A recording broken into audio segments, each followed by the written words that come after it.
ایمان کی ترکیب کیا ہے، سنتھیسس کیا ہے، ایمان کیسے وجود میں آتا ہے؟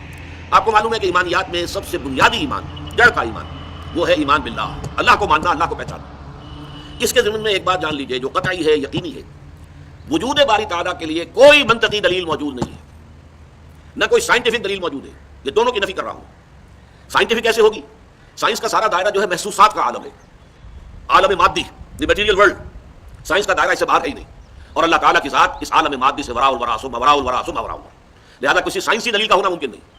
اسی طریقے سے منطق بھی در حقیقت مبنی ہے ہمارے مشاہدات کے اوپر۔ نطق، ہماری بات چیت، ہماری گفتگو، اسی کا نام منطق ہے، اور ہمارے سارے تصورات جو ہے وہ ہمارے مشاہدات پر مبنی ہوتے ہیں۔ تو منطق کی بھی رسائی نہیں ہے، وہاں تک اللہ تک پہنچنا ممکن نہیں ہے۔ یہ میں پہلے بھی ایک موقع پر آپ سے عرض کر چکا ہوں، آج میں کیٹیگوریکلی اس کو بیان کر رہا ہوں کہ فلسفہ اگر وہ واقعتاً صحیح فلسفہ ہے، پیور فلسفی، جس میں عقل سے اور منطق سے بات ہو رہی ہو، اس کا لازمی نتیجہ کیا ہے؟ دو میں سے ایک جگہ انسان پہنچے گا، یا ایگنوسٹسزم، یہ کچھ معلوم نہیں، کوئی حقیقت معلوم نہیں، ہم حقیقت جان ہی نہیں سکتے۔ ایگنوسٹسزم، لا ادریت، لا ادری، میں نہیں جانتا، ہم نہیں جانتے، کچھ نہیں جانتے۔ یہ کس نقش و نقشایت بحکمت ہی معمارا، یہ جو کائنات کی گتھی، یہ الجھی ہوئی ڈور ہے، اس کو نہ کوئی کھول سکا ہے نہ کھول سکے گا دلیل کے ذریعے سے اور منطق کے ذریعے سے۔ یہ کس نقش و نقشایت بحکمت ہی معمارا، تو یہ یا تو ہوگا ایگنوسٹسزم، لا ادریت، یا سکیپٹسزم، ارتیابیت، شکوک و شبہات، بس یہاں تک کہ وہ شبہ اس میں بھی ہو جائے گا کہ ہم بھی ہیں یا نہیں، نہ ابتدا کی خبر ہے نہ ہی تا معلوم رہا یہ وہم کہ ہم ہیں، تو یہ بھی کیا معلوم، we can't say it surely کہ ہم ہیں، ہمارا وجود ہے، یہ بھی ہو سکتا ہے سراب، وہ دھوکہ ہو۔ تو جو عقل خالص ہے، عقل خالص، اس کا لفظ بعد میں بھی آئے گا، یہ اس لیے کہ پیور ریزن کا لفظ استعمال کیا کانٹ نے، ایک کریٹیک آف پیور ریزن۔ عقل خالص جو ہے وہ درماندہ ہے اس معاملے کے اندر کہ وہ اللہ تک نہیں پہنچ سکتی۔ وہ جو اقبال نے کہا ہے کہ گزر جا عقل سے آگے کہ یہ نور چراغ راہ ہے، منزل نہیں ہے، یہ منزل تک نہیں پہنچا سکتی، کچھ پوائنٹ تو کرتی ہے کہ ادھر کچھ، ادھر ہے کچھ ہے ادھر، لیکن عقل منزل تک نہیں پہنچتی۔ یہ عقل جو ہے، عقل کو آسمان سے دور نہیں، اس کی قسمت میں پر حضور نہیں، یہ وہاں تک پہنچتی نہیں ہے، پہنچ نہیں سکتی ہے۔ تو عقل خالص جو ہے پیور فلسفی، میں نے عرض کیا، یا وہ لا ادریت کو جنم دیتی ہے، اور یا وہ ارتیابیت کو جنم دیتی ہے، یا سکیپٹسزم یا ایگنوسٹسزم۔ اللہ تعالیٰ کے وجود کے لیے ارسطو کے زمانے سے، ارسطو جو ہے حضرت عیسیٰ سے بھی کئی سو برس پہلے کی شخصیت ہے، منطق دنیا میں جو مانی جا رہی ہے وہ ارسطو سے شروع ہوتی ہے، جو مغربی منطق ہے۔ اگرچہ انڈیا میں منطق اس سے بھی پہلے موجود تھی اور بہت زیادہ ڈیولپ تھی، ہندوستان کی منطق، لیکن چونکہ بعد میں تو اب یہ جو دور ہمارا ہے اس میں تو ہر چیز جو ہے وہ مغرب کی ہے، اس کی چھاپ پڑی ہوئی ہے، مغرب کا روب ہے، فلسفہ ہے تو مغرب کا، سائنس ہے تو مغرب کی۔ تو مغرب کا جو فلسفہ ہے اس میں منطق کا آغاز ہوا ہے ارسطو سے۔ ارسطو کے زمانے سے اللہ تعالیٰ کے وجود کے ثبوت کے لیے 3 دلیلیں پیش کی جاتی رہی۔ علامہ اقبال نے اس کا ذکر کیا ہے کہ ارسطو کے کانٹ نے، ایمینوئل کانٹ جو ہے وہ جدید فلسفہ میں بہت اہم مقام کا حامل ہے، ایک لینڈ مارک ہے۔ اس نے ان 3 دلیلوں کو کاٹ کر رکھ دیا کہ ان میں سے کوئی دلیل بھی منطق کی ترازو میں پوری نہیں اترتی، بلکہ منطق کو کاٹتی ہے۔ ان الحدید بالحدید یفلح، لوہا لوہے کو کاٹتا ہے، اسی طرح منطق کو کاٹ دیتی ہے۔ تو یہ دلائل کیا تھے؟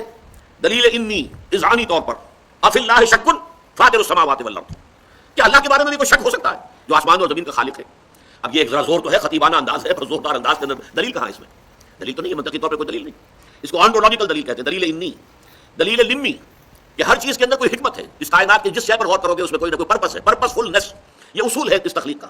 اور ظاہر بات ہے کہ پرپس فل ہونا بتاتا ہے کہ پیچھے کوئی ذہن ہے جو کار فرما ہے، جس نے کہ کسی ارادے کے تحت اور کسی حکمت کے تحت اس کائنات کو تخلیق کیا ہے۔ یہ جو ہے ٹیلیولوجیکل آرگومنٹ کہلاتا ہے۔ پھر کاسمولوجیکل آرگومنٹ وہ ہے جو ہمارے عام جو واعظین ہیں وہ بھی استعمال کرتے ہیں ہمیشہ جب بات ہوگی مساجد میں، کیسے ممکن ہے کائنات اور اس کا پیدا کرنے والا نہ ہو؟ یہ کیسے ہو سکتا ہے کہ جہاز چل رہا ہو اور جو ہے اس کا آپ کہیں کہ کوئی بنانے والا ہے نہیں، خود بخود بن گیا؟ یہ کیسے ہو سکتا ہے؟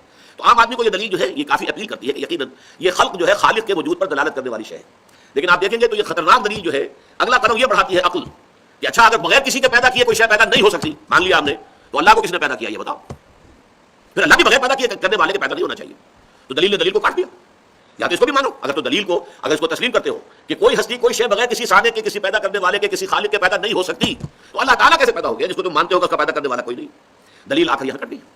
بہرحال کانٹ نے ان تینوں کے بارے میں کہا، اگرچہ 2 دلیلیں پھر بعد میں اور بھی دی گئی ہیں اللہ تعالیٰ کی ہستی پر۔ ایک ہسٹوریکل، کہ تاریخ میں ہمیشہ سے ہر معاشرے میں یہ مانا گیا ہے کہ کوئی پیدا کرنے والا ہے، لیکن اگر اس دلیل کو مانے تو پھر تاریخ میں ہر معاشرے میں شرک بھی موجود رہا ہے۔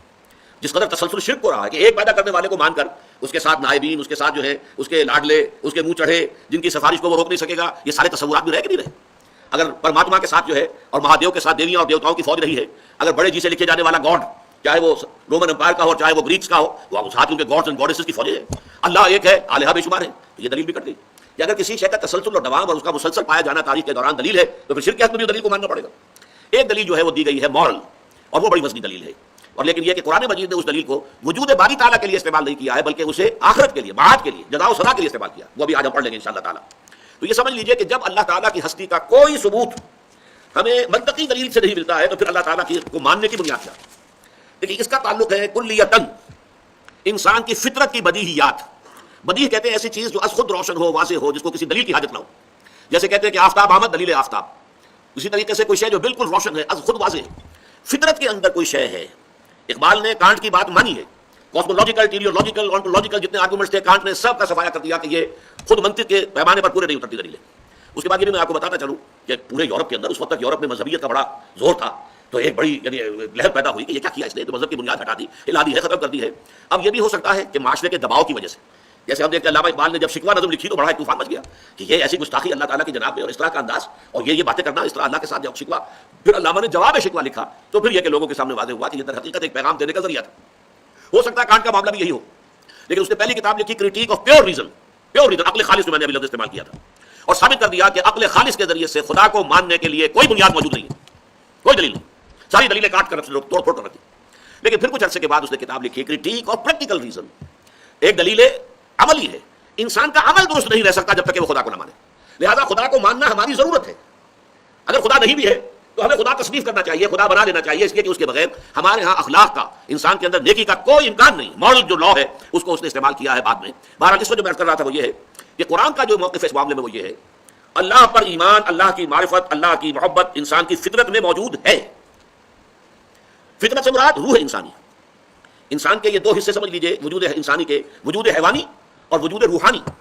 ایک ہمارا حیوانی وجود ہے، جیسے گھوڑا ہے، جو انسٹنکٹس اس کے وہ ہمارے بھی ہیں، کھانے کو چاہیے، پینے کو چاہیے، آرام چاہیے، استراحت چاہیے، یہ ساری چیزیں.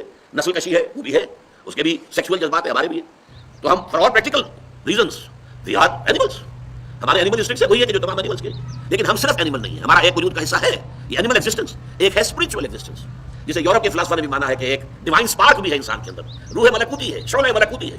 یہ جو انسان کا حصہ ہے ڈیوائن، یہ در حقیقت اصل انسان یہ ہے. اور اس انسان کے اندر جو روح ہے در حقیقت اس سے یہ مراد ہے، اس میں اللہ تعالیٰ کا علم، اللہ کی محبت، اللہ کی معرفت، تینوں چیزیں موجود ہیں.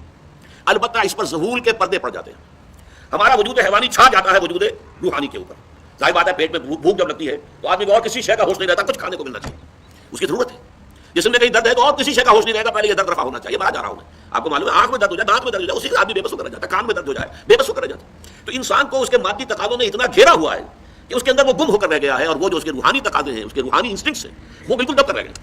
لہٰذا ان کو یاد دہانی کی ضرورت ہے. یاد دہانی کا لفظ نوٹ کیجیے یہاں پر، یاد کرانا کہ ہے تو صحیح. جیسے مثلا آپ کا اپنا کوئی ایکسپیرینس ہے کہ کوئی چیز آپ کو یاد تھی لیکن اب بہت عرصے سے ادھر خیال نہیں گیا، تو اب آپ کے ذہن کے جو کانشیس مائنڈ ہے اس کے لیول سے نیچے کہیں اتر کر، اور جو محافظ خانہ ہوتا ہے ضلع کچہری کے اندر فائلوں کے انبار لگے ہوتے ہیں، اسی طرح ہماری جو میموری ہے، ہماری جو یادداشت ہے، آپ کیا اندازہ کر سکتے ہیں کہ کتنی فائلوں کے انبار وہاں لگے ہوئے. تو کوئی فائل جو ہے بہت نیچے جا کر دب گئی ہے، وہ کبھی خیال ہی نہیں آیا. آپ کا کوئی دوست تھا بچپن میں اور اس نے آپ کو کسی وقت ایک قلم دیا تھا نہایت خوبصورت تحفے کے طور پر، یاد ایک اپنی نشانی کے طور پر، تو آپ نے بہت سنبھال کر کہیں رکھ دیا کسی ٹرنک کے اندر، نیچے دب گیا. وہ سال ہر سال گزر گئے، نہ دوست سے ملاقات ہوئی، نہ اس کی کبھی یاد آئی. اچانک کسی روز زیادہ گہرائی میں آپ اتر گئے اپنے ٹرنک کے، اور وہ جا کر اس کے نیچے سے آپ کو وہ پین برآمد ہو گیا. تو آپ کو اپنا وہ دوست یاد آ جائے گا یا نہیں؟ یہ جو دوست کا یاد آ جانا ہے، اس کا مطلب کیا ہے؟ وہ دوست کا علم تمہارے اندر تھا، دب گیا تھا، نیچے چلا گیا تھا، اس کے اوپر بہت سے انبار آ گئے تھے فائلوں کے. اب یہ ہے کہ اچانک آپ نے ایک اس کی نشانی دیکھی اور نشانی دیکھتے ہی آپ کو دوست یاد آ گیا. بس یہی فینومینن ہے اللہ پر ایمان کا. اس کائنات کا ذرہ ذرہ اللہ کی نشانی ہے، یہ اس کی مخلوق ہے، اور مخلوق کے اندر اللہ کی تمام صفات منعکس ہیں. یہ کائنات بتا رہی ہے کہ وہ علی کل شیء قدیر ہے. کتنی عظیم کائنات اس نے بنائی ہے، ذرا غور تو کیجیے. لہذا اس کی عظمت، اس کی قدرت، علی کل شیء قدیر، اس کو جاننے کے لیے اس کائنات سے بڑھ کر کون سی کتاب ہوگی؟ اسے آپ کتاب فطرت کہیے. کھول آنکھ، زمین دیکھ، فلک دیکھ، فضا دیکھ. افلا ينظرون الى الابل كيف خلقت والى السماء كيف رفعت والى الجبال كيف نصبت والى الارض كيف سطحت فذكر انما انت مذكر. دیکھیے پیارا انداز ہے. یہ دیکھتے نہیں پہاڑوں کو کیسے جما دیا گیا، اونٹ کو کیسے اس کی خلقت ہے جو اس کے ماحول کے ساتھ اس قدر مناسبت رکھنے والی ہے. زمین کو نہیں دیکھتے کیسے بچھا دی گئی ہے، آسمان کو نہیں دیکھتے کیسے اٹھا دیا گیا ہے. تو اے نبی آپ یاد دہانی کرائیے، آپ کا کام یاد دہانی کرانا ہے. اگر وہ قلم دیکھ کے بھی دوست یاد نہیں آیا تو کسی دلیل سے آپ دوست کو یاد نہیں کرا سکتے. سیدھی سی بات ہے. میری تنصیب کو ذہن میں رکھیے، اس قلم کو دیکھ کر دوست یاد آئے گا، یہ اسپونٹینیس ایکشن ہوگا. بالکل اس میں آپ کا ارادہ بھی نہیں ہے. آپ کوشش کریں گے تو دوست یاد نہیں آئے گا آپ کو، لیکن اس نشانی کو دیکھ کے یاد آ جائے گا فوراً. اگر یاد نہیں آیا ہے تو ہو سکتا ہے آپ کوئی اور نشانی بھی دکھائیں اس کی. دیکھو بھائی، چلو یہ دیکھو یاد آیا کوئی، تو ایک اور نشانی بھی اس کی تھی تو دیکھو یاد آیا. اگر یاد نہیں آیا تو کوئی دلیل نہیں ہے کہ جو اللہ کے وجود کو بنوا لے. کوئی دلیل نہیں ہے جس سے کہ آپ دوست کی یاد اس کے ذہن کے اندر تازہ کر سکیں.